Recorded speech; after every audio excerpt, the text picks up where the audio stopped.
सबका आपके अपने परिवार प्रयास के एसजी में नमस्कार दोस्तों। क्या आप मेरी आवाज सुन पा रहे हैं? क्या मेरी आवाज पूरी तरह आपको स्पष्ट रूप से सुनाई दे रही है? यदि हां तो प्लीज मुझे एक बार अपना कंफर्मेशन दे दें।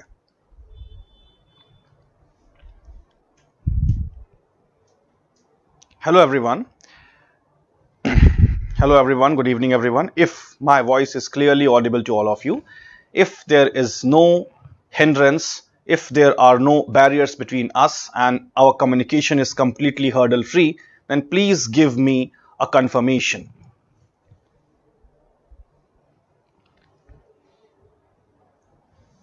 चलिए दोस्तों, तो हम लोग अब आगे बढ़ते हैं अपने चैप्टर के साथ, अपने टॉपिक के साथ। आज जो कि है गोंड कल्चर।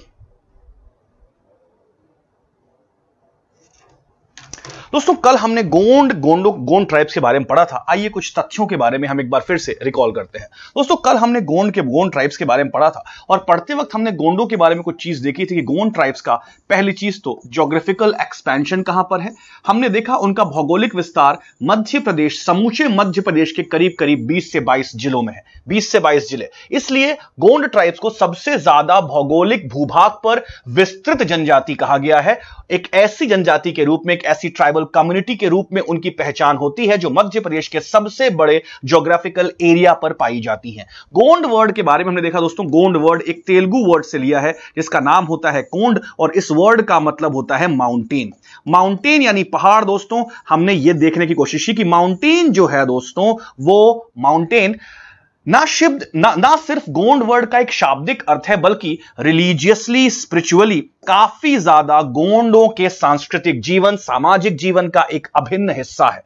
गोंडों की बहुत सारी धार्मिक मान्यताएं, सांस्कृतिक मान्यताएं माउंटेन से जुड़ी हुई हैं, पहाड़ों से जुड़ी हुई हैं। इसके अलावा हमने यह बात भी देखी थी कि किस प्रकार गोंड स्थापत्य कला में भी पहाड़ों का एक विशिष्ट योगदान है। हमने यह भी देखा कि गोंड स्थापत्य कला में किस प्रकार गोंडों ने अलग अलग प्रकार के हिल फोर्ट्स बना रखे हैं। हिल फोर्ट्स यानी जो पहाड़ों पर बने हुए फोर्ट्स हैं। ज्यादातर गोंड आर्किटेक्चर में बने हुए फोर्ट्स जो हैं वो हिल फोर्ट्स हैं। वो उनके माउंटेन के प्रति जो उनका प्रेम है, अफेक्शन है या इंक्लिनेशन है, उसको दिखाता है। हमने इसके बारे में देखा दोस्तों। इसके बारे में हमने यह भी देखा कि गोंडों का जो ज्योग्राफिकल एक्सपेंशन है वो mostly south central Madhya Pradesh में है। साउथ सेंट्रल ट्राइबल बेल्ट में है। इसके बारे में हमने देखा और हमने यह भी देखा दोस्तों कि गोंडों की सबसे अधिक जनसंख्या मध्य प्रदेश के छिंदवाड़ा जिले में पाई जाती है। मध्य प्रदेश के छिंदवाड़ा जिले में पाई जाती है, जहां करीब करीब 6,20,000 गोंड जो हैं वो पाए जाते हैं। तो ये एग्जाम ओरिएंटेड फैक्ट आपके लिए बहुत ही इंपॉर्टेंट हो जाता है। ये एग्जाम ओरिएंटेड फैक्ट आपके लिए बहुत ज्यादा इंपॉर्टेंट हो जाता है। Good evening everyone. Good evening everyone. Namrata, Sonal, good evening. Okay, please आप सब देखते हैं Audible. Thank you so much for the confirmation. Okay दोस्तों, छिंदवाड़ा के बारे में अगर हम बात करें तो छिंदवाड़ा में करीब करीब 6,20,000 गोंड रहते हैं और इस प्रकार से छिंदवाड़ा जिले को यह टैग हासिल है कि सबसे ज्यादा गोंड जनजाति जनसंख्या मध्य प्रदेश के छिंदवाड़ा जिले में रहती है। दोस्तों, गोंडों के बारे में हमने यह भी तथ्य देखने की कोशिश की कि गोंड जनजाति जो है वो मुख्यतः जो है वो गोंडवाना डायनेस्टी से निकली हुई जनजाति है। गोंडवाना डायनेस्टी के बारे में जानने की कोशिश की कि गोंडवाना डायनेस्टी मध्य प्रदेश के एक बहुत बड़े भूभाग पर रूल किया करता था और इसी वजह से गोंड वंश का या गोंड राजवंश की जो विरासत है वो मध्य प्रदेश के अलग अलग अंचलों में देखी जा सकती है। इसके इतनी सारी बातें प्राथमिक तौर पर हमने गोंडों के बारे में जानी थी। इसके अलावा दोस्तों अगर हम बात करें तो हमने कल यह भी देखा था कि गोंडों के क्लासिफिकेशन देखे थे, गोंडों का वर्गीकरण देखा था हमने। इसका निवास के स्थान पर, इसका नाम किताबों में निवास के स्थान पर या on the basis of residence लिखा जाता है, लेकिन मैं इसे एक नया क्लासिफिकेशन कहता हूं, on the basis of socio economic condition.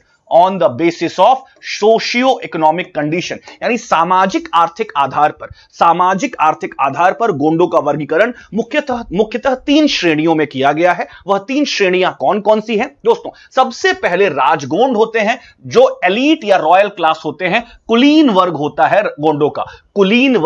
गोंडों का। यह रूलर क्लास हुआ करता था once upon a time. Ruler class हुआ करता था वंस अपॉन अ टाइम। दोस्तों कल मैंने सुरेंद्र मिश्रा की एक किताब का हवाला दिया था और सुरेंद्र मिश्रा की किताब का हवाला देते हुए मैंने आप सबसे यह भी कहा था कि मुख्यतः राजगोंड वह गोंड है जो अपनी सामाजिक स्तर को ऊंचा उठाने हेतु हिंदू धर्म की मान्यताओं और परंपराओं के प्रति एक विशिष्ट झुकाव रखते हैं। वो राजगोंड हो गए। मैंने आपको बताया था चूंकि यह कुलीन वर्ग है, रूलिंग क्लास हुआ करता था और ruling class Gondwana ruling class जब हुआ करता था, गोंडवाना डायनेस्टी जब हुआ करती थी, तो बकौल सुरेंद्र मिश्र, हिंदी ग्रंथ एकेडमी के सुरेंद्र मिश्र, मध्य प्रदेश के गोंड राज्य, इसमें यह कहते हैं कि चूंकि गोंडों के पुरोहित मुख्यतः ब्राह्मण हुआ करते थे, तो उनके प्रभाव में आकर गोंडों का एक विशिष्ट कुलीन वर्ग है, एक रॉयल एलीट क्लास गोंडों के अंदर है, जिसने हिंदू धर्म की मान्यताओं के प्रति अपना झुकाव दिखाना उचित समझा ताकि उनके सामाजिक सम्मान में वृद्धि हो सके और वो दूसरे राजपूत रूलर्स की तुलना में अपने सामाजिक स्तर को ऊपर उठा सके। यह बात बकौल सुरेंद्र मिश्र मध्य प्रदेश हिंदी ग्रंथ एकेडमी में देखी जा सकती है। आइए दोस्तों, इसके बाद हमने देखा कि धूर गोंड भी एक कम्युनिटी है based on socio economic class, सामाजिक आर्थिक आधार पर धूर गोंड भी होते हैं। अब ये धूर गोंड जो है दोस्तों कॉमनर्स यानी सामान्य गोंड हैं जो कि रूलिंग क्लास से नहीं है, who are not the blue bloods, who don't have the blue bloods, जो रॉयल क्लास या कुलीन वर्ग से नहीं आते। गोंडों में सामाजिक आर्थिक आधार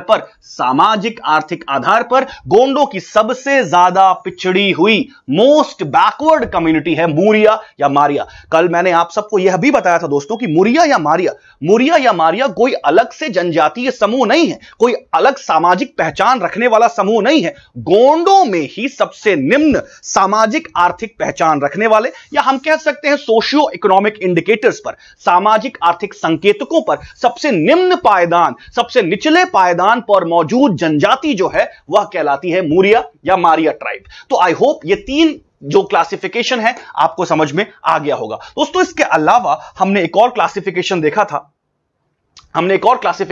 गोंडों का, और वो क्लासिफिकेशन था बेस्ड ऑन ऑक्यूपेशन, यानी व्यवसाय के आधार पर वर्गीकरण। अब व्यवसाय के आधार पर वर्गीकरण में हमने मुकद्दम देखा था, जिसे हम गांव का मुखिया कहते थे। यह दोस्तों पंचायत के मुखिया से किस प्रकार भिन्न है मैंने आपको बताया था। मुकद्दम यानी गांव का मुखिया, इसका कार्य होता है गांव के प्रशासन को स्थिर रखना और एक बड़े ही इफेक्टिव तरीके से विलेज एडमिनिस्ट्रेशन को रन करना। यह काम होता है मुकद्दम का, जिसे गोटिया भी कहते हैं। लेकिन दोस्तों मैंने आपको एक कैविएट भी दिया था, यह पंचायत का मुखिया नहीं होता। पंचायत गोंडों में एक अत्यधिक सशक्त बॉडी होती है, काफी इंपावर्ड बॉडी होती है, जिसका काम न्यायालय के जैसा हम देख सकते हैं। एक जुडिशियल ऑर्गन से हम उसकी एनालॉजी ड्रॉ कर सकते हैं, जो गोंडों के कस्टमरी लॉस को एनफोर्स करता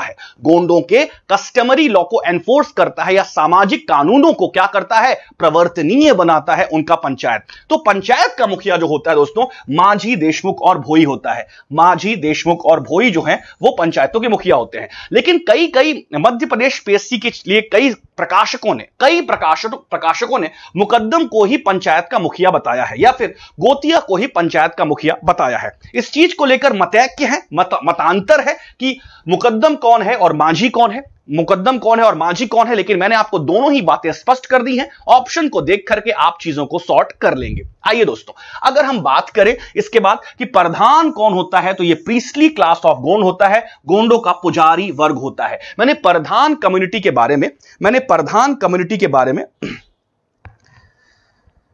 गुड इवनिंग रौनक, अथर्व सर कल क्लास रहेगी क्या? कल कोई विशेष है क्या अथर्व? कुछ विशेष कार्य है क्या? हमारे यहां प्रयास केएसजी में हम लोग क्लास कभी 365 दिन चालू होती है, वो बीच में जब बच्चे बहुत थक जाते हैं तभी छुट्टी देते हैं। हमारे यहां संडे, मंडे इवनिंग, सैटरडे ऐसी कोई चीज नहीं होती। हम लोग 365 डेज काम करने वाले लोग हैं, छुट्टी वुट्टी बच्चों को नहीं देते। जब बच्चे एकदम पक जाते हैं और एकदम किलपने लगते हैं कि छुट्टी चाहिए हमको, तभी छुट्टी दी जाती है। Is that clear Atharva? तो हमारे यहां संडे जैसी कोई चीज एग्जिस्ट नहीं करती, या फिर तिथि त्योहारों पर, होली दिवाली में छुट्टी कर देते हैं, लेकिन बाकी दिनों पर हम छुट्टी नहीं करते।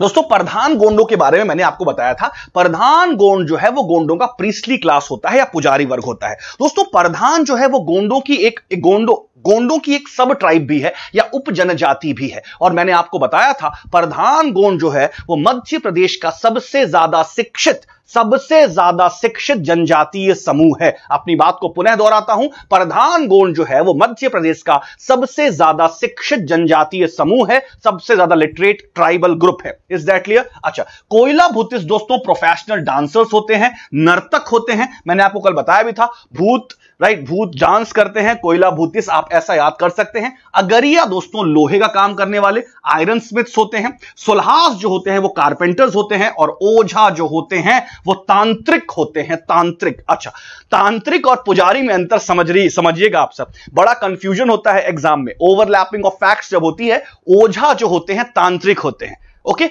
ओझा जो होते हैं तांत्रिक होते हैं, लेकिन पुजारी जो होते हैं दोस्तों वो होते हैं प्रधान। इसके बारे में थोड़ा विशिष्ट थोड़ा सा तरीके से आप सब इस चीज को याद रखिएगा। Is that clear my dear friends? चलिए हम आगे बढ़ते हैं अपने आज के लेक्चर के साथ। ये हमने कल तक पढ़ा था। कल हमने दोस्तों कुछ विवाह भी देखे थे, चढ़ विवाह के बारे में बात किया था। चढ़ विवाह क्या होता है? चढ़ विवाह वह होता है जहां दूल्हा बारात लेकर दुल्हन के घर जाता है, उसे कहते हैं चढ़ विवाह। यानी एक when the marriage procession is led by groom, and actually this marriage procession is led by groom and goes to bride's house, दुल्हन के घर जाता है, उसे कहते हैं चढ़ विवाह। इसका उल्टा पठौनी विवाह होता है जहां पर लड़की बारात लेकर जाती है, यानी ब्राइड जो है वो बारात लेकर लड़की बारात लेकर लड़के के घर जाती है। इसके बाद हमने लमसेना विवाह के बारे में देखा था दोस्तों। ये मैरिज बाय सर्विस है या एक प्रकार का सेवा विवाह है। दोस्तों हमने सेवा विवाह पर एक विस्तृत चर्चा भीलों के यहां किया था, और हमने ये देखा था कि किस प्रकार सेवा विवाह एक कह सकते हैं नारी सम्मान या फेमिनिज्म, राइट, ट्राइबल फेमिनिज्म को एक अलग लेवल पर मैनिफेस्ट या एक्सप्रेस करता है। ट्राइबल फेमिनिज्म को एक अलग लेवल पर मैनिफेस्ट या एक्सप्रेस करता है, उसे लमसेना विवाह कहते हैं। भीलों में इसे सेवा विवाह कहते हैं। दूध लौटावा विवाह के बारे में भी मैंने दोस्तों आप सबको बताया है। देखिए दोस्तों, दूध लौटावा विवाह के बारे में ये एक शैलो अंडरस्टैंडिंग होगी, एक छिछली समझ होगी अगर हम कहें कि सिर्फ ममेरे भाई बहन और चचेरे भाई बहन के बीच में विवाह होता है। ठीक है, मैरिज बिटवीन कजिन्स है, लेकिन इसका जो दृष्टिकोण है वो और भी ज्यादा व्यापक है। ये सिर्फ कजिन्स के बीच में मैरिज नहीं है। कजिन्स के बीच में मैरिज बिल्कुल है, लेकिन सिर्फ कजिन्स के बीच में मैरिज नहीं है। अगर नॉन कजिन्स भी हैं, यानी हमारे यहां की लड़की तुम्हारे यहां जा चुकी है तो तुम्हारे यहां की लड़की हमारे यहां आएगी, राइट। अपना जो ये एक मूल्य है, इस चीज को आपको चुकाना पड़ेगा। तो जरूरी नहीं है सिर्फ मेरे भाई और चचेरे भाइयों के बीच में ही कजिन वो हो। एक प्रकार से ये कन्यादान का जो मूल्य है कि हमने अपने यहां कन्या दान करके आपके यहां पहुंचाई, अब आपका भी धर्म बनता है कि आपके यहां से अपनी एक कन्या दान करके हमारे यहां पहुंचाइए और इस पूरे के पूरे हिसाब को बराबर कीजिए। वंस अगेन दोस्तों, this is manifesting, this is expressing, this is articulating the nature of feminism which is prevailing, which is deep rooted in Gond society, तो दोस्तों ये बहुत ही इंपॉर्टेंट है। अब गोंडों का सेक्स रेशियो क्यों ज्यादा ना हो, उसके बाद दोस्तों हमने पिसौतुर मैरिज के बारे में बात की। ये दोस्तों इसे असुर विवाह कहा गया है। हमारे दूसरे जो मेन स्ट्रीम सोसाइटी है उसके हिसाब से यहां पर मैरिज बाय एब्डक्शन यानी किडनैप करके मैरिज कर लेना, इसे कहते हैं अपहरण विवाह। उसके बाद दोस्तों लमनाई विवाह, मैंने आपको बताया था जमाई, ओके, जमाई विवाह लमनाई विवाह कहलाता है। अब दोस्तों आगे दोस्तों उसके बाद हमने कल घोटुल सिस्टम के बारे में देखा था। घोटुल सिस्टम जो है वो कल्चरल हाउस है गोंडों का, ओके। गोंडों से related custom, traditions, ethos, societal norms, हर चीज जो है वो सिखाई जाती है। कल्चरल हाउस है या हम कह सकते हैं सांस्कृतिक गृह है जहां गोंडों के समाज से संबंधित अलग अलग प्रकार के मूल्य, अलग अलग प्रकार के सामाजिक नियम, कायदे, ये सारी चीजें नवयुवकों को और नव युवतियों को सिखाया जाता है। Is that clear? तो ये हो गया दोस्तों घोटुल, ये बात हमने डिस्कस कर ली। अच्छा, घोटुल व्यवस्था, घोटुल सिस्टम ना केवल गोंडों में है बल्कि मुरिया और मारिया में भी है। अलग अलग किताबें यह कहती हैं कि घोटुल जो है वो गोंडों का सांस्कृतिक गृह सांस्कृतिक कह सकते हैं गृह है। इसके अलावा मुरिया या मारिया का भी सांस्कृतिक गृह यानी कल्चरल हाउस है। तो दोस्तों आपको तो पता ही है कि मुरिया और मारिया जो है कोई अलग से सामाजिक समूह नहीं है। सामाजिक और आर्थिक स्तर पर वह गोंड जो बहुत पीछे रह गए वही मुरिया कहलाते हैं। यानी कि मुरिया जो है पिछड़े हुए गोंडों को कहा जाता है। तो सांस्कृतिक व्यवस्था तो गोंडों से मिलती जुलती ही होगी उनकी, तो मुरिया कोई अलग जनजाति दोस्तों नहीं है। ओके, तो यह फैक्ट लिखा होता है किताबों में, बट मैंने आपको एक डीप अंडरस्टैंडिंग इसको लेकर के दे दी। आइए आगे चलते हैं दोस्तों। अब हम कुछ ऐसे फेस्टिवल्स के बारे में जानने की कोशिश करते हैं, कुछ गोंड फेस्टिवल्स के बारे में जानने की कोशिश करते हैं कि गोंड फेस्टिवल्स कौन कौन से हैं। तो प्लीज आप सब प्लीज एक हेडिंग डाल दें, गोंड फेस्टिवल्स। अब हम लोग पढ़ने जा रहे हैं गोंड फेस्टिवल्स। गोंड फेस्टिवल्स, गोंडों के त्योहार, उत्सव, इन सब चीजों के बारे में हम लोग देखने की कोशिश करेंगे। आइए दोस्तों, गोंडों का सबसे बड़ा उत्सव है मड़ई उत्सव। ओके, गोंडों का सबसे बड़ा उत्सव दोस्तों मड़ई उत्सव है। मड़ई हमारे यहां एक रिसोर्ट भी है, आगे होशंगाबाद के आसपास मड़ई जो है दोस्तों एक रिसोर्ट भी है, लेकिन मड़ई जो है वो गोंडों का सबसे बड़ा सांस्कृतिक उत्सव है। ओके, तो यह सीधा एग्जाम में पूछा जा सकता है, मड़ई उत्सव का संबंध निम्नलिखित में से किस जनजातीय समूह के साथ है? तो उत्तर होगा सीधे आपका क्या, Gond. Biggest cultural fest of Gond. ध्यान रखिएगा, गोंडों का सबसे बड़ा सांस्कृतिक उत्सव। यह गोंडों की एक देवी है, दंतेश्वरी देवी, उन्हें समर्पित है सबसे बड़ा उत्सव। और गोंडों की एक देवी जिन्हें कहा जाता है दंतेश्वरी देवी, उन्हें समर्पित किया गया है। दोस्तों यह मुख्यतः दिसंबर के मंथ में मनाया जाता है और मार्च तक चलता है, यानी काफी लंबे समय तक चलने वाला फेस्टिवल है। तो मड़ई उत्सव का संबंध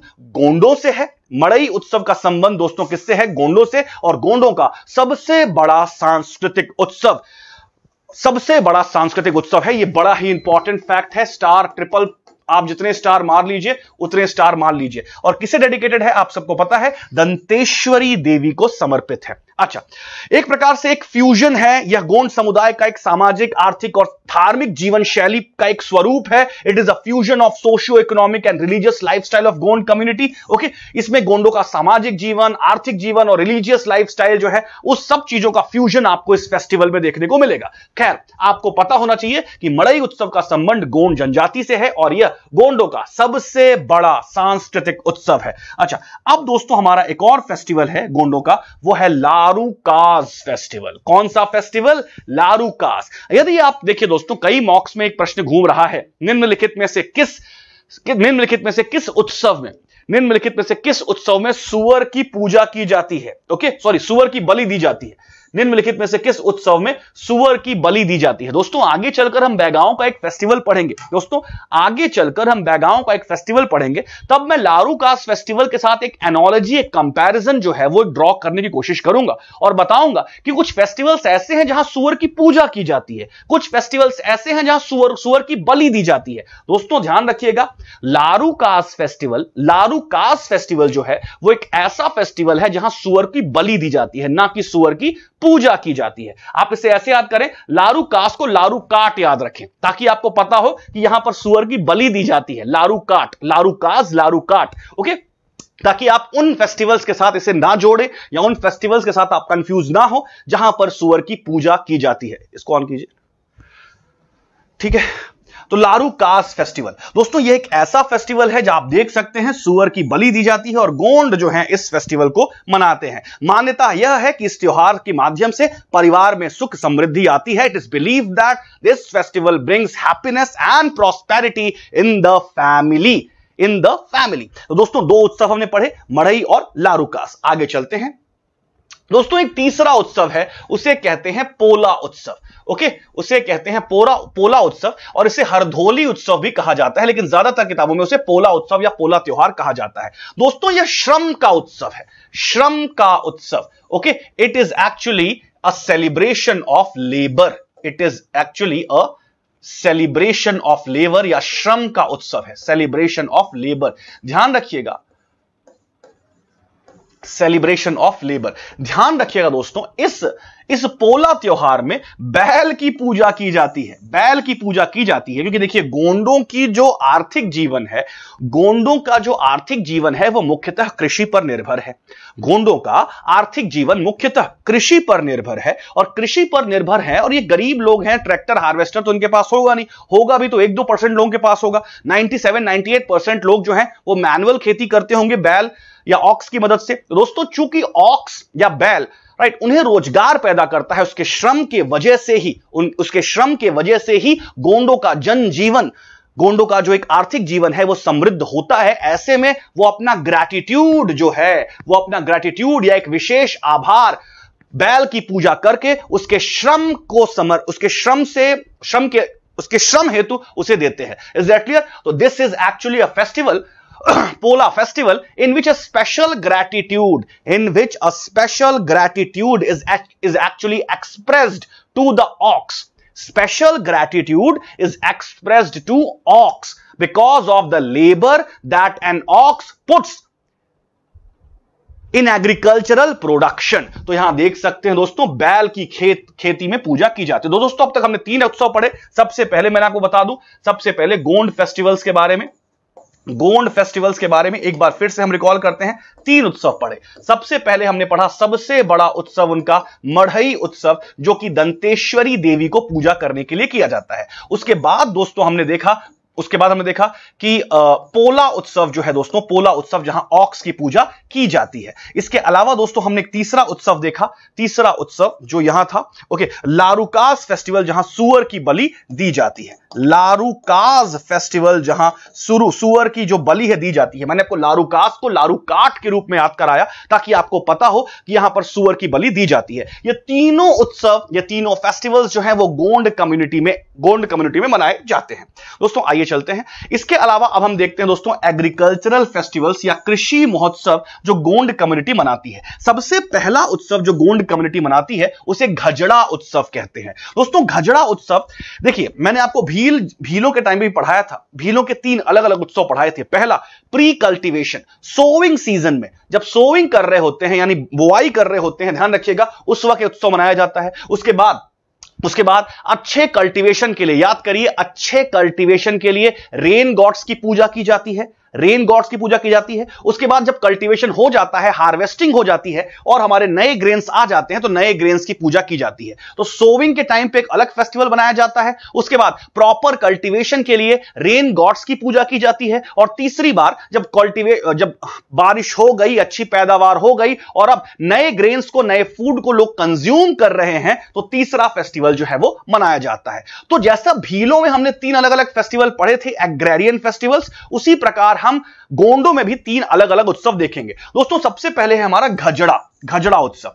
घजड़ा गोंडी भाषा का एक शब्द है। घजड़ा जो है वो गोंडी भाषा का एक शब्द है जिसका मतलब होता है घड़ा। यहां पर दोस्तों घड़े में सबसे पहले थोड़ी बहुत बुआई की जाती है। घड़े में बुआई की जाती है यानी मटके में एक बुआई की जाती है और उस मटके की पूजा की जाती है, यानी घजड़ा की पूजा की जाती है, यानी घड़े की पूजा की जाती है। इससे पहले की बुआई खेतों में करें, इससे पहले की कल्टीवेशन खेतों में हो, वो सबसे पहले घड़े में पूजा की जाती है और घड़े में थोड़ा सा ग्रेन्स वगैरह उगा करके, राइट, ग्रेन्स वगैरह उगा करके उसकी पूजा की जाती है ताकि प्रॉपर कल्टीवेशन खेतों में किया जा सके। ये आगाज है खेती का, कि एक सैंपल खेती की जाए, उसकी पूजा कर ली जाए, उसके बाद हम अपने खेतों में चलते हैं। तो घजड़ा उत्सव मनाने के बाद एक नया उत्सव मनाया जाता है जिसे कहते हैं बीदरी उत्सव। वंस अगेन दोस्तों बीदरी जो है दोस्तों एक गोंडी भाषा का शब्द है जिसका शाब्दिक अर्थ होता है बदरी। बदरी भी बदरी, बदरा, बादल, पानी, आप ऐसे रिलेट कर सकते हैं। बीदरी एक गोंडी भाषा का शब्द है जिसका मतलब होता है बदरी। बदरी यानी बादल, बरसा, ठीक, आपको पता ही है, पानी से रिलेटेड है। तो यहां पर यह फेस्टिवल जो बीदरी फेस्टिवल बनाया जाता है, यहां पर बादल की पूजा की जाती है ताकि बुआई के मौसम में मेघ यानी बादल की पूजा की जाती है ताकि प्रॉपर प्रॉपरली रेन गॉड्स को अपनी प्रेयर से यह ऑफर किया जा सके कि भाई अच्छे से बरसना, ताकि प्रॉपर कल्टीवेशन हो सके। तो सबसे पहले घड़े में कल्टीवेशन किया जाता है, उसे कहते हैं घजड़ा उत्सव। उसके बाद बादल की पूजा की जाती है ताकि पानी अच्छे से बरसे, उसे कहते हैं बीदरी उत्सव। और तीसरा, आखिरी में सब कुछ अच्छा हो गया, प्रॉपर कल्टीवेशन हो गया, नए ग्रेन्स आ गए, उसे कहा गया नवखानी। नवखानी यानी गोंडी भाषा में नया नया खाना जो खेतों से निकल करके आया है, अभी अभी हार्वेस्टिंग हुई है, उसकी कटाई हुई है और अब वो हमारे सामने हमारे प्लेट्स में आ चुका है। तो जब नए नए खेतों से निकलकर नया नया ग्रेन आता है और उसका जब पहला कंजप्शन होता है, तो नवखानी फेस्टिवल जो है दोस्तों मनाया जाता है। Is that clear? When new grains come and when people eat new grains after harvesting, जब नया अनाज आता है और जब लोग कटाई के बाद नया अनाज खाते हैं, उसे कहा जाता है नवखानी। नाम में ही लिख रहा है नवखानी यानी नया नया खाना, और बीदरी यानी बादल, और घजड़ा मतलब घड़े की पूजा की जाती है, घड़े में थोड़ा बहुत करके। तो ये एग्रीकल्चरल फेस्टिवल्स हैं, 3 मैंने आपको बताए, एक बार फिर से रिवीजन कर ले। सबसे पहले दोस्तों हमने पढ़ा मढ़ई फेस्टिवल के बारे में, जो गोंडों का सबसे बड़ा फेस्टिवल है, दंतेश्वरी देवी को समर्पित। दिसंबर से लेकर मार्च तक ये फेस्टिवल चलता है। उसके बाद हमने लारूकास फेस्टिवल के बारे में देखा। लारूकास फेस्टिवल को मैंने लारूकाट फेस्टिवल आपको याद कराया ताकि आपको पता हो यहां पर सुअर की बलि दी जाती है। उसके बाद दोस्तों हमने बात की पोला फेस्टिवल की, या पोला उत्सव की बात की, जहां पर बैल की पूजा की जाती है और एक विशेष आभार प्रकट किया जाता है बैल का, जो बैल अपना श्रम खेतों में लगाता है उत्पादन के लिए। ओके, उसके बाद मैंने एग्रीकल्चरल फेस्टिवल की बात की, और ये तीनों आपको सीक्वेंस में याद करने चाहिए। सबसे पहले घजड़ा फेस्टिवल होता है, फिर बिद्री, और आखिरी में नवखानी फेस्टिवल होता है। खाना तो आखिरी में ही होगा। आगे चलते हैं दोस्तों। ओके, कुछ और हम फेस्टिवल्स देखते हैं। एक बड़ा इंपॉर्टेंट फेस्टिवल दोस्तों केसलपुर जतारा, इसे नागोबा जतारा भी कहते हैं। केसलपुर जतारा या नागोबा जतारा भी कहते हैं। साकेत कह रहे हैं सर ये पीडीएफ अपलोड कर दीजिए। Okay my dear friend, soul of God sir dialect अलग से कवर करें? नहीं, जितना नॉर्मल किताबों में दिया हुआ है उतना कवर कर लीजिए, अलग से नहीं करना है।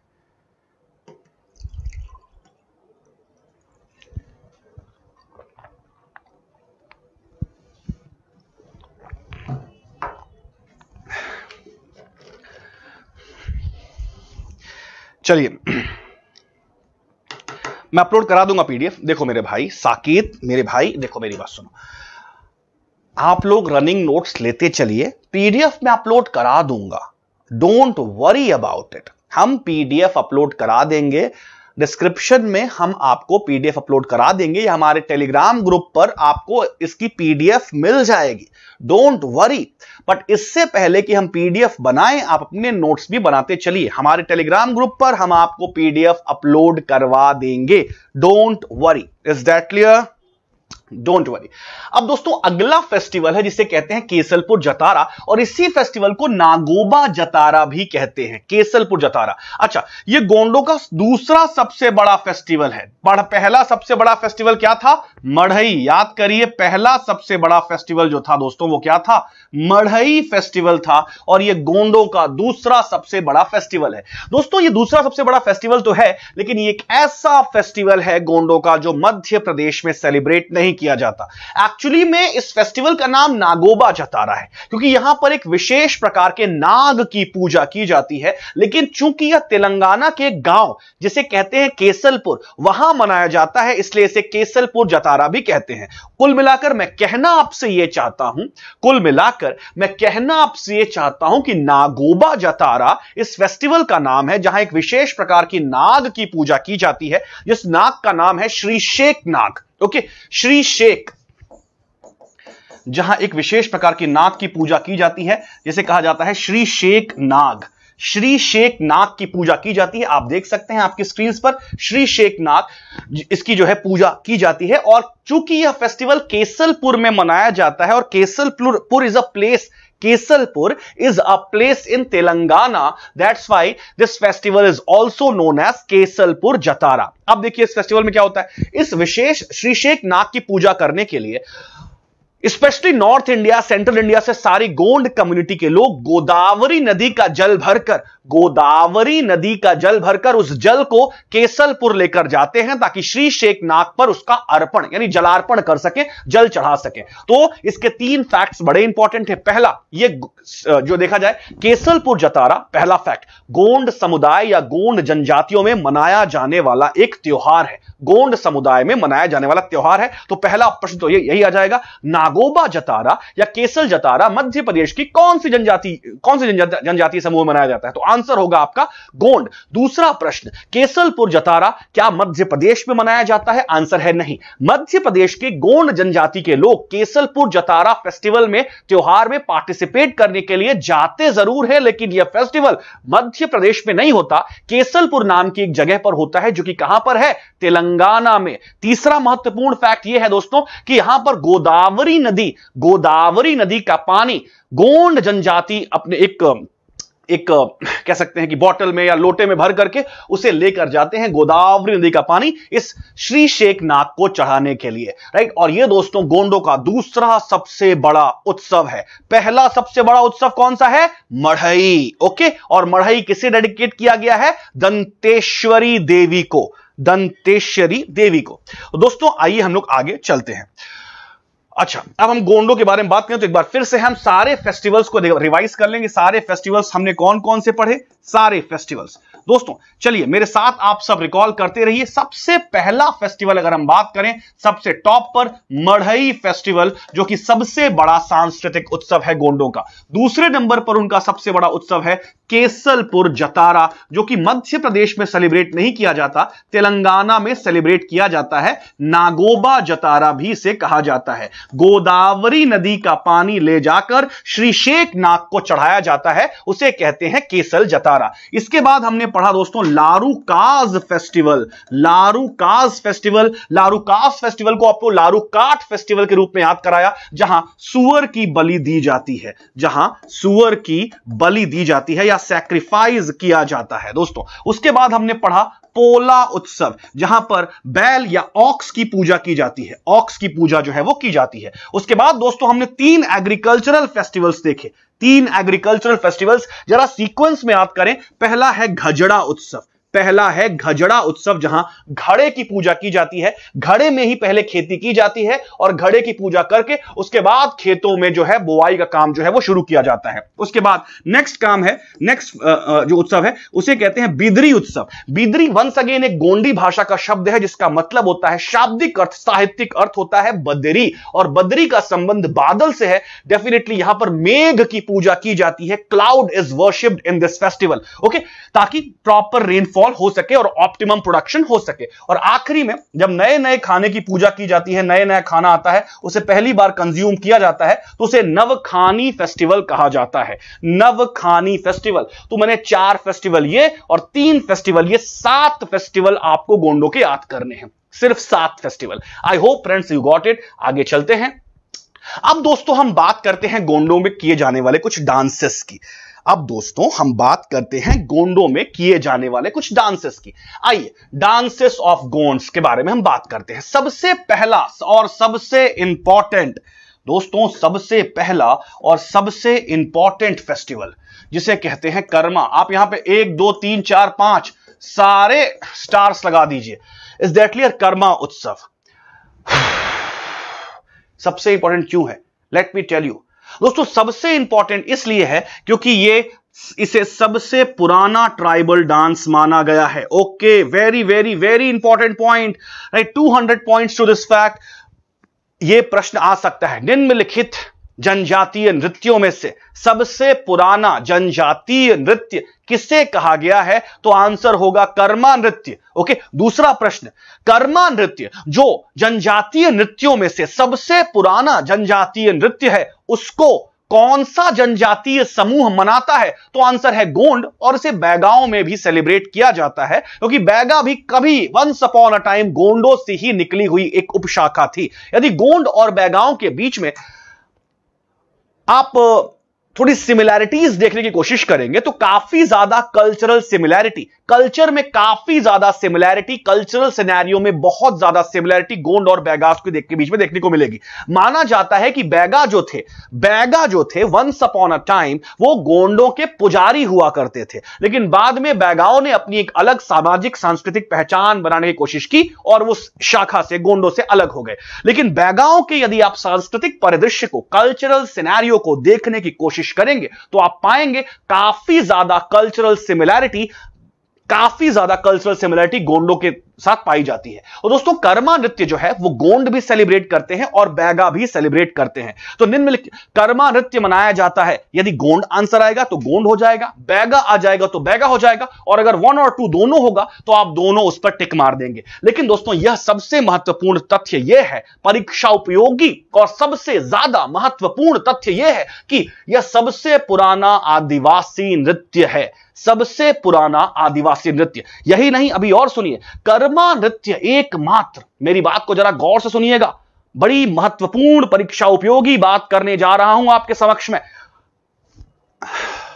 कर्मा नृत्य दोस्तों एकमात्र जनजातीय नृत्य है, एकमात्र जनजाति या एकमात्र मध्य प्रदेश का लोक नृत्य है जो दोस्तों इंक्लूड किया गया है Guinness Book of World Record में। ओके, मैं अपनी बात को पुनः दोहराता हूं, Karma dance is the only dance of Madhya Pradesh, tribal and folk. Okay, Karma dance is the only dance of Madhya Pradesh, be it either tribal dance or folk dance, which is included in the Guinness Book of World Record। तो यह प्रश्न exam में जरूर पूछा जा सकता है, मध्य प्रदेश का वह जनजातीय नृत्य जिसे Guinness Book of World record ने रिकॉग्नाइज किया है या एक्नॉलेज किया है, ओके, उसको कहते हैं हम कर्मा डांस। तो ये 3-4 फैक्ट्स बहुत ज्यादा इंपॉर्टेंट है और मैंने आपको बताया कर्मा डांस गोंड और बैगा दोनों ही समुदाय करते हैं। Is that clear? तो ये एक बड़ी इंपॉर्टेंट है। अगर प्रश्न ऐसा भी आ गया, निम्नलिखित में से कौन सा जनजातीय नृत्य इंटरनेशनली रिकॉग्नाइज्ड है या अंतरराष्ट्रीय स्तर पर एक पहचान प्राप्त कर चुका है, तो भी आपका आंसर होगा कर्मा डांस। ओके, तो भी आपका आंसर होगा दोस्तों कर्मा डांस। दोस्तों कर्मा डांस जो है वो कर्म देवता को डेडिकेट किया गया है। किसे? कर्म देवता, जिसे भाग्य के देवता कहा जाता है, उन्हें डेडिकेट किया गया है। ओके, तो ये सबसे इंपॉर्टेंट डांस है कर्मा डांस, भाई आप सब याद रखिए। दूसरा डांस है दोस्तों हमारा Saila dance. Okay, Saila dance सिर्फ और सिर्फ पुरुषों के द्वारा किया जाता है, यानी सिर्फ और सिर्फ मेल्स के द्वारा जो है वो किया जाता है। दोस्तों Saila once again is a Gondi भाषा से निकला हुआ एक शब्द है। दोस्तों वंस अगेन सैला शब्द जो है वो गोंडी भाषा या गोंडी डायलेक्ट से निकला हुआ एक शब्द है जिसका मतलब होता है स्टिक, जिसका मतलब होता है डंडा। अब डंडा से पुरुष ही चलाते हैं भाई, महिलाएं तो बेचारी मतलब डंडा वंडा नहीं चलाती, डेलिकेट और सोबर होती है महिलाएं। तो आप लोग ऐसे याद कर सकते हैं, सैला मीन्स स्टिक और this dance is only performed by the male community of Gond tribes. Okay, एक और है दोस्तों सुआ डांस। अब ये सुआ डांस को दोस्तों हम पैरट डांस भी कहते हैं या तोता नृत्य भी कहते हैं, तोता नृत्य भी कहते हैं। और ये दोस्तों सिर्फ और सिर्फ विमेंस के द्वारा, गोंड ट्राइब की विमेंस के द्वारा परफॉर्म किया जाता है। तो सैला और सुआ ये दो बड़े ही इंपॉर्टेंट गोंड जनजाति के नृत्य हैं। सैला, जैसा कि मैंने बोला, सैला का मतलब होता है डंडा और यह सिर्फ पुरुषों के द्वारा किया जाता है। और अगर सुआ के बारे में बात करें दोस्तों, सुआ के बारे में बात करें तो सुआ एक इसे पैरट डांस भी कहते हैं या तोता नृत्य भी कहते हैं, क्योंकि तोता की एक आकृति बनाई जाती है, तोते की एक लकड़ी का यूज करके, वुड का यूज करके एक तोते की एक आकृति बनाई जाती है और महिलाएं उसे सिर पर लेकर नृत्य करती हैं, इसलिए इसे तोता नृत्य या पैरट डांस भी कहते हैं। यह किस अवसर पर किया जाता है? यह गौरा विवाह के अवसर पर किया जाता है। गौरा विवाह यानी शिव पार्वती का विवाह।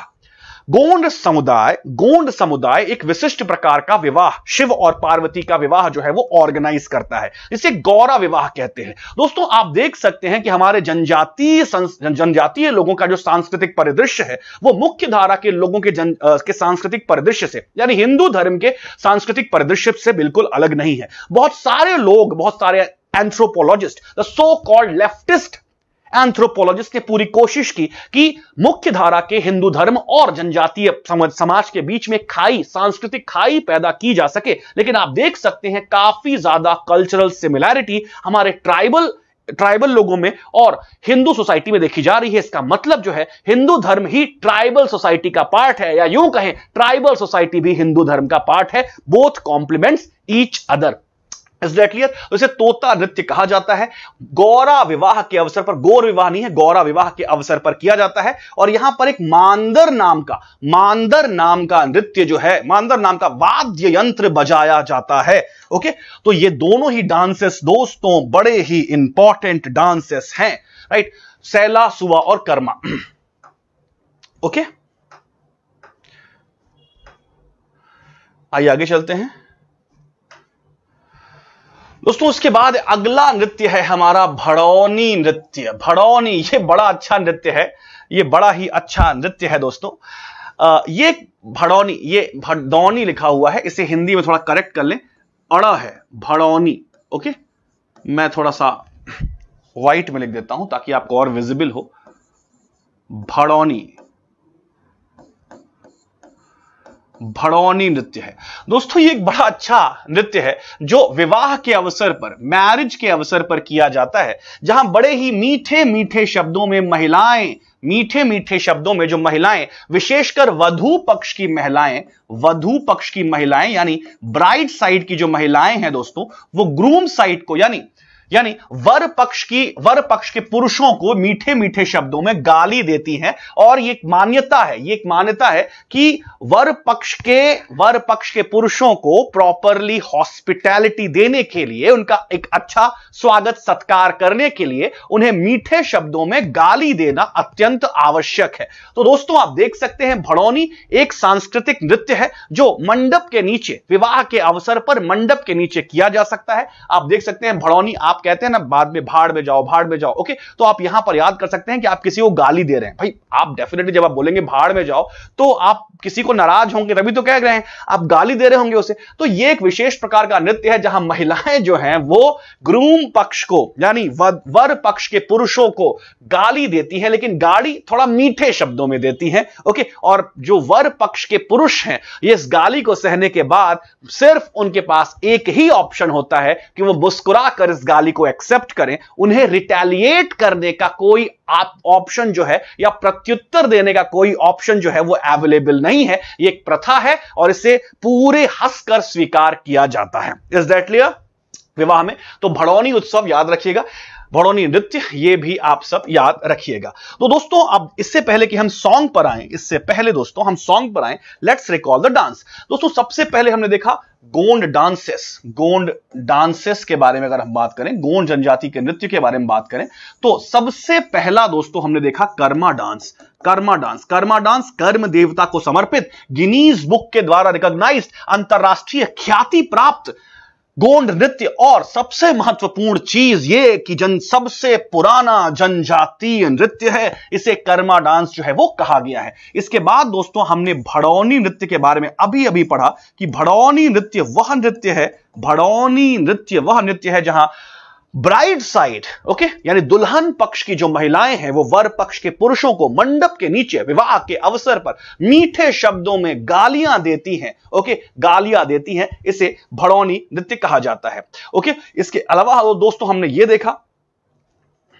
इसके अलावा हमने देखा कि कर्मा के अलावा दो डांसेस हमने देखे, सैला और सुआ डांस देखे। सैला डांस जो सिर्फ और सिर्फ मेल मेंबर्स के द्वारा किया जाता है और सुआ डांस सिर्फ और सिर्फ फीमेल्स के द्वारा किया जाता है, राइट, फीमेल्स के द्वारा किया जाता है। सुआ डांस, इसे पैरट डांस भी कहते हैं या तोता नृत्य भी कहते हैं, और ये गौरा विवाह के अवसर पर यानी शिव पार्वती के अवसर पर जो है दोस्तों किया जाता है। दोस्तों भील भी भगवान शिव के अनन्य भक्त थे और वो भी एक विशेष प्रकार का फेस्टिवल ऑर्गेनाइज करते थे जिसे कहते थे गवई फेस्टिवल। आपको याद होगा, जिसपे 40 दिन का उपवास भील करते थे। उसी प्रकार का एक फेस्टिवल जो शिव पार्वती का विवाह कराया जाता है, उस फेस्टिवल को गौरा विवाह कहा जाता है। और उस गौरा विवाह पर सुआ नृत्य जो है वो गोंड समुदाय की महिलाएं जो है वो करती हैं और इसमें बांदर नाम का एक इंस्ट्रूमेंट जो है वो बजता है। इसके अलावा हमने भड़ौनी देखा। ओके, और ये कुछ डांसेस हो गए, हमने दोस्तों कर लिए। ओके, चलिए हम आगे चलते हैं। अब आगे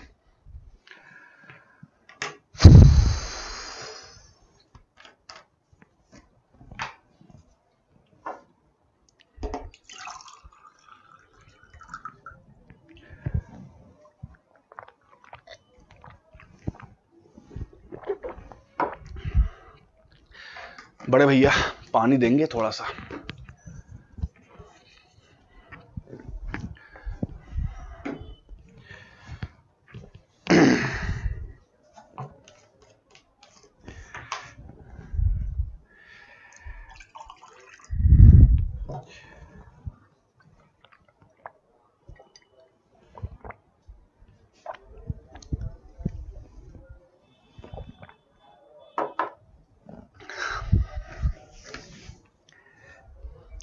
चलिए मित्रों, हम आगे बढ़ते हैं। अब हम सॉन्ग्स के बारे में देखते हैं। बड़ा आसान है सॉन्ग्स को याद करना दोस्तों, बड़ा आसान है सॉन्ग्स को याद करना। सबसे पहला सॉन्ग कर्मा है।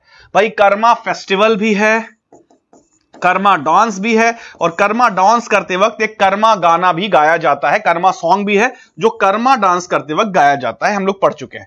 भड़ौनी एक लोक नृत्य भी है, और भड़ौनी एक प्रकार का ट्राइबल सॉन्ग भी है जो भड़ौनी नृत्य करते वक्त उसी अवसर पर गाया जाता है, यानी विवाह के मंडप के नीचे। तीसरा बड़ा इंपॉर्टेंट है दोस्तों पांडवानी। ओके, पांडवानी जो है ये बड़ा इंपॉर्टेंट फोक सॉन्ग है, बड़ा इंपॉर्टेंट फोक सॉन्ग है, ध्यान रखिएगा, जिसमें जो इसका सब्जेक्ट मैटर है स्टोरी ऑफ पांडवास, राइट। इसका जो सब्जेक्ट मैटर है वो है स्टोरी ऑफ पांडवास, पांडवों का जन्म, वन में उनका जन्म, उसके बाद पांडवों का जो वन गमन हुआ, 13-14 साल का उनको जो वनवास हुआ द्यूत सभा के बाद, पांडवों का वापस आना, अपना राज्य वापस पाना, कुल मिला के पांडवों की जो स्टोरी है महाभारत में आपने देखी होगी, वो पांडवानी नृत्य, पांडवानी सॉन्ग में गाई जाती है। अच्छा चलो, ये तो पता है आपको। इसके अलावा एक चीज ध्यान रखिएगा, इसकी एक बड़ी फेमस कलाकार है, उनका नाम है तीजन बाई। ओके, तीजन बाई, इनका नाम आपको पता होना चाहिए। पद्मश्री अवार्ड मिल चुका है इन्हें,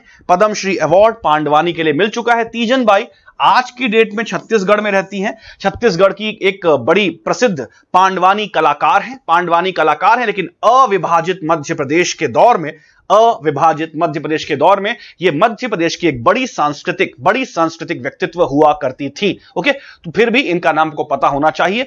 इनका संबंध जो है वो पांडवानी सॉन्ग या पांडवानी गीत के साथ है, ओके, जिसमें पांडवों की कथा को गाया जाता है। Is that clear? तो कर्मा हो गया, भड़ौनी हो गया, पांडवानी हो गया, और ये रहा आपके एमपीपीएससी 2000 अभी जो हुआ दिसंबर में, उसका क्वेश्चन नोहा डोरा।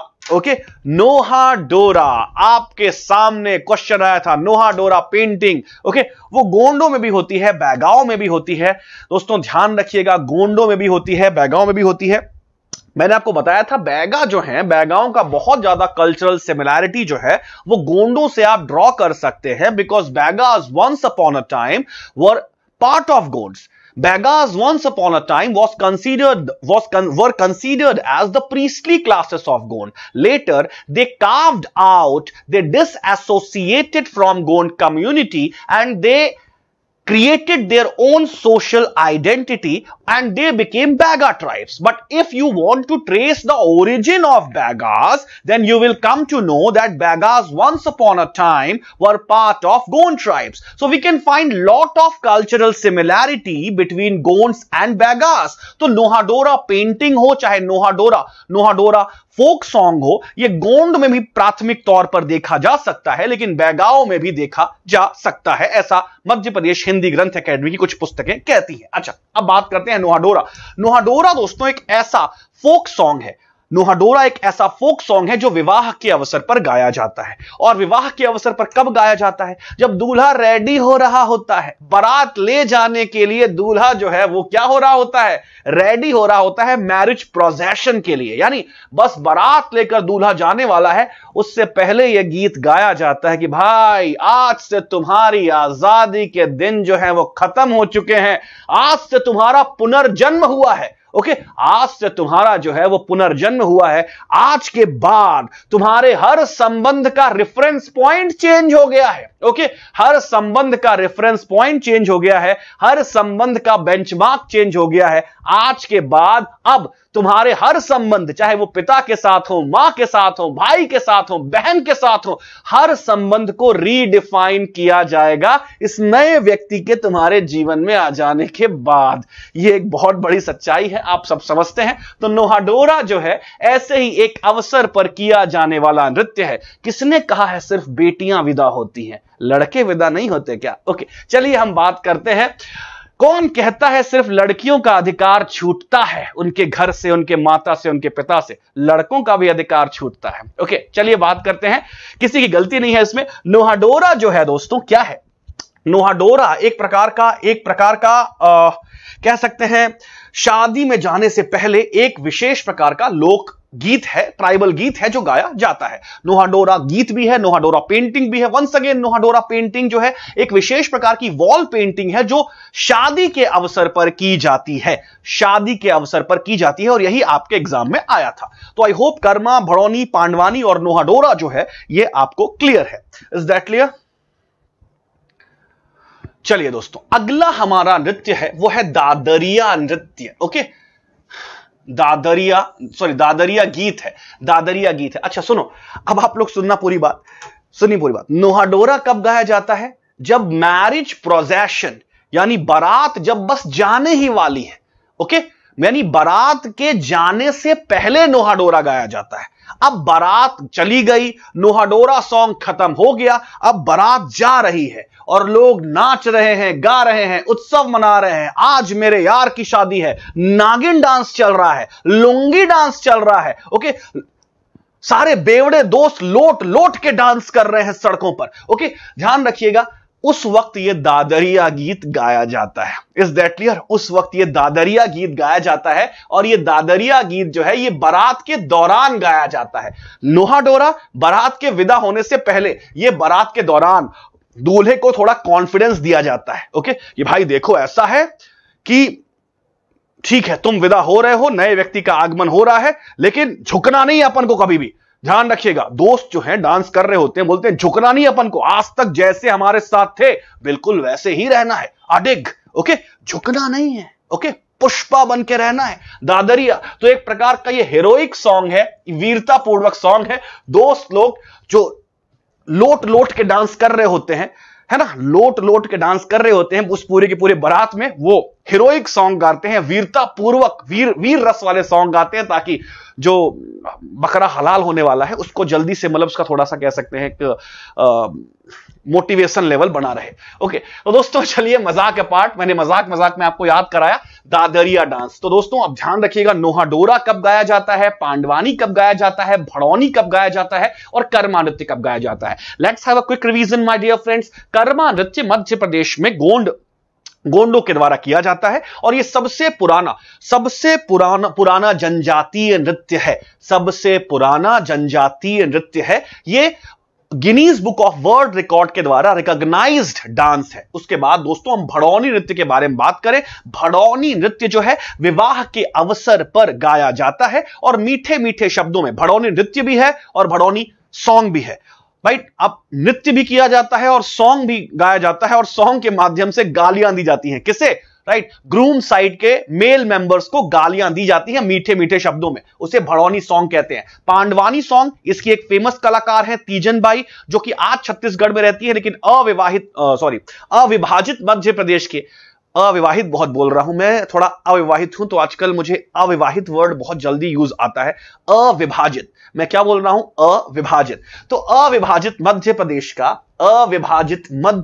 का दोस्तों एक बहुत बड़ी सांस्कृतिक कलाकार हुआ करती थी, जिनका नाम था तीजन बाई, जो पांडवानी सॉन्ग गाती हैं। पांडवानी सॉन्ग का सब्जेक्ट मैटर जो है दोस्तों, पांडवानी सॉन्ग का जो सब्जेक्ट मैटर है वो है story of Pandavas, story of Pandavas. उसके आगे दोस्तों हमने नोहाडोरा के बारे में पढ़ा, मैंने अभी भी एक्सप्लेन किया। बारात के जाने से जस्ट पहले नोहाडोरा डांस जो है वो किया जाता है। उसके बाद दोस्तों हमने देखा दादरिया डांस, जो एक वीरता पूर्वक गीत है, हीरोइक सॉन्ग है, जो बारात के दौरान जो है वो गाया जाता है। इसके बाद दोस्तों आइए हम गोंडों की इकोनॉमिक लाइफ को या आर्थिक जीवन को समझने की कोशिश करते हैं। आर्थिक जीवन को समझने की कोशिश करते हैं।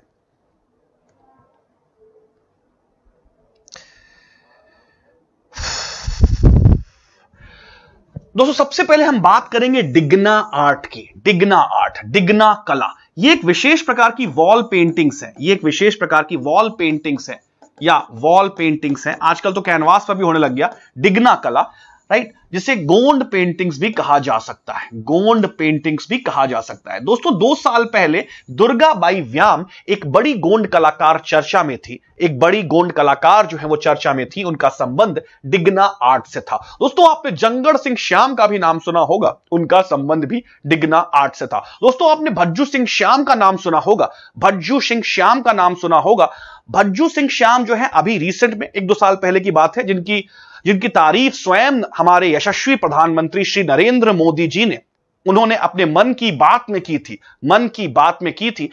उन्होंने भज्जू सिंह श्याम को और डिगना आर्ट को प्रिजर्व कंजर्व करके रखने वाली गोंड ट्राइब को काफी ज्यादा सराहा था। Is that clear? तो दोस्तों ध्यान रखिएगा, डिगना आर्ट से संबंधित कुछ फैक्ट्स याद रखिए। डिगना आर्ट, इसे गोंड पेंटिंग्स भी कहा जाता है और यह काफी नेशनली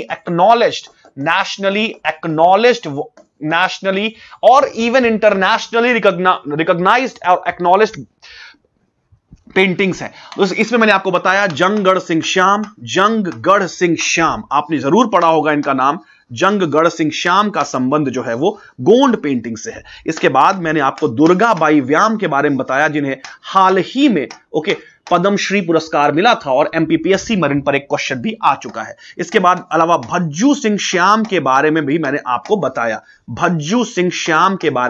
बताया, राइट। ये तीनों बड़े ही राष्ट्रीय स्तर पर प्रख्यात, विख्यात और एक्नॉलेज्ड गोंड पेंटर्स हैं, जिनका संबंध जो है वो डिगना आर्ट से है। एमपीपीएससी में सीधा प्रश्न पूछा गया था, दुर्गाबाई व्याम का संबंध जो है वो किस कला से है? आंसर है डिगना आर्ट से। ओके, तो ये सीधा प्रश्न पूछा गया था और ये तीनों पद्मश्री अवॉर्डीज हैं। Is that clear? दोस्तों कुछ बातें और करते हैं। जंगड़ सिंह श्याम को माना जाता है कि इन्होंने डिगना कला की शुरुआत की थी। दोस्तों डिगना कला की शुरुआत इन्होंने तो नहीं की थी, डिगना कला गोंडों में और पहले से एग्जिस्ट कर रही है, तो हम इनको शुरुआत करने वाला तो नहीं कह सकते। लेकिन हां, जंगड़ सिंह श्याम वह व्यक्ति है जिनके कार्यकाल में, जिनकी वजह से डिगना आर्ट जो है या डिगना कला जो है वो राष्ट्रीय और अंतरराष्ट्रीय स्तर पर विख्यात हुई। दोस्तों कुछ किताबें यह बात कहती हैं डिगना आर्ट की शुरुआत जंगड़ सिंह श्याम ने की थी। नहीं, जंगड़ सिंह श्याम एक कलाकार थे जिन्होंने डिगना आर्ट या गोंड पेंटिंग्स को एक राष्ट्रीय और अंतरराष्ट्रीय पहचान दिलाई। डिगना आर्ट जंगगढ़ सिंह श्याम के और पहले से थी, ओके, और पहले से थी। यह बात अलग है कि इससे पहले वो एक वेल एक्नॉलेज्ड और वेल रिकॉग्नाइज्ड गोंड आर्ट नहीं हुआ करती थी। Is that clear my dear friends? तो जंगड़ सिंह श्याम हो गया, दुर्गाबाई व्याम हो गया और भज्जू सिंह श्याम हो गया। अच्छा दोस्तों ध्यान रखिएगा कि एक्चुअली में मध्य प्रदेश में डिंडोरी जिले में एक गांव आता है, उसे कहते हैं पाटन। ओके, पाटन ये डिगना आर्ट के लिए एक विशेष रूप से फेमस गांव है। डिगना आर्ट के लिए, डिगना कला के लिए डिंडोरी जिले का यह गांव पाटन, मैं हिंदी में भी लिख दूं, पाटन गांव जो है वो काफी ज्यादा फेमस गांव है। ये तीनों ही कलाकार, चाहे वो जंगड़ सिंह श्याम हो, दुर्गाबाई व्याम हो, भज्जू सिंह श्याम हो, ये पाटन गांव से ही आते हैं और इसीलिए इस गांव को चित्रकारों का गांव भी कहा जाता है। चित्रकारों का गांव या विलेज ऑफ पेंटर्स। यह सीधा प्रश्न एग्जाम में आ सकता है, मध्य प्रदेश के किस गांव को चित्रकारों का गांव कहा जाता है या विलेज ऑफ पेंटर्स कहा जाता है? पाटन गांव डिंडोरी जिले में है और ये तीनों राष्ट्रीय स्तर पर विख्यात प्रख्यात कलाकार इसी गांव से आते हैं, एक विशेष रूप से बात और याद रखिए दोस्तों कि ये तीनों जो हैं वो गोंड तो हैं, लेकिन गोंडों में भी जो गोंडों की एक सब ट्राइब है उसे कहते हैं प्रधान सब ट्राइब। गोंडों की अलग अलग सब ट्राइब्स हैं, हम देखेंगे आने वाले लेक्चर्स में। तो गोंडों की भी एक सब ट्राइब है दोस्तों, प्रधान ट्राइब। ये वही प्रधान ट्राइब है जो गोंडों में प्रीस्टली क्लास का काम किया करती थी। जी हां दोस्तों, प्रधान ट्राइब वही सब ट्राइब है which is the most literate sub tribe of Gonds, and not only Gonds, Pardhan sub tribe is the most literate sub tribe of whole Madhya Pradesh, the most literate sub tribe of all the tribal groups in Madhya Pradesh। इसे प्रधान कहा जाता है और प्रधान tribe जो है वो इस डिगना art या डिगना कला को संरक्षित, सुरक्षित, कंजर्व और प्रिजर्व करके रखने के लिए इन्हें काफी ज्यादा, इन्होंने इसे कंजर्व और प्रिजर्व करके रखा है। तो I hope it's clear my dear friends. डिग्ना आर्ट से संबंधित ये फैक्ट्स काफी इंपॉर्टेंट हो गए। तो ये डिग्ना आर्ट हो गया दोस्तों। इसके बाद अगर हम बात करें गोंडों के द्वारा जो खेती की जाती है उसे बारी कहते हैं। दोस्तों हमने भीलों के बारे में पढ़ा था, भीलों के द्वारा जो खेती की जाती है उसे चिमाता कहा जाता है। अच्छा, तो गोंडों के द्वारा जो की जाती है उसे बारी कहा जाता है। मैच द फॉलोइंग में ट्राइब्स इधर दे देगा और एग्रीकल्चर इधर दे देगा। तो आप लोग जरा याद रखिएगा, चिमाता कौन करता है? भील करते हैं, कल ही हमने देखा। और बारी कौन करता है? गोंड करते हैं, ये आज आपने देखा। इज दैट क्लियर दोस्तों? ये एक विशेष प्रकार की फार्मिंग भी करती है, हरवाही फार्मिंग, नाम से ही क्लियर है। एक ऐसी फार्मिंग जो बुल्स के बगैर की जाती है, यानी मैनुअली की जाती है। बुल्स के बगैर यानी हरवाहा, इंसान ही हरवाहा करता है, तो इसे हरवाही खेती कहते हैं। बैलों की अनुपस्थिति में गोंडों द्वारा एक विशेष प्रकार की खेती की जाती है, उसे हरवाही खेती कहा जाता है। अगर मैं क्रॉप्स के बारे में बात करूं दोस्तों, यह भी ध्यान रखिएगा, यह वोकैबुलरी याद रखिएगा। ओके, खरीफ फसल की खेती को, मैं अपनी बात को पुनः दोहराता हूं दोस्तों, खरीफ फसल की खेती को गोंडों में सियारी कहा जाता है। जरा देख लीजिए, खरीफ फसल की खेती को गोंडों में सियारी कहा जाता है और रबी फसल की खेती को गोंडों में उन्हारी कहा जाता है। जरा ये दोनों बड़े इंपॉर्टेंट फैक्ट्स हैं। Okay, very important. Okay, Gond economy से रिलेटेड। खरीफ फसल की खेती को गोंडों में सियारी कहा जाता है और रबी फसल की खेती को उन्हारी कहा जाता है। उन्हारी, इज दैट क्लियर? आप देख सकते हैं सियारी और उन्हारी। Is that clear? चलिए दोस्तों, अब हम लोग आज का क्लास जो है आज समाप्त करते हैं। मुझे लगता है कि मैंने कुछ ज्यादा ही ओवरडोज आपको आज की क्लास में दे दिया है। तो दोस्तों, अगर आपको हमारी क्लास, हमारा पूरे सेशंस पसंद आ रहे हैं तो प्लीज लाइक का बटन प्रेस करना ना भूलें। प्रयास केएसजी अपने इस सेल्फलेस इनिशिएटिव से सिर्फ और सिर्फ उद्देश्य हमारा यह है कि हम छात्रों का हित जितना ज्यादा कर सकें उतना अच्छा है। तो हमारे सेल्फलेस इनिशिएटिव के बदले में सिर्फ और सिर्फ आपका सिर्फ एक समर्थन चाहते हैं। आप इसे ज्यादा से ज्यादा संख्या में लोगों को शेयर करें, हमसे जोड़ें और एक छोटा सा लाइक बटन जो है आपके कंप्यूटर स्क्रीन पर दबा दे। आपका सिर्फ एक लाइक हमें आपके लिए और ज्यादा मेहनत करने के लिए प्रेरणा देता है। दोस्तों, इस बात के साथ मैं अपने क्लास का समापन करता हूं। कल मिलेंगे सेम टाइम, प्राइम टाइम। तब तक के लिए गुड नाइट।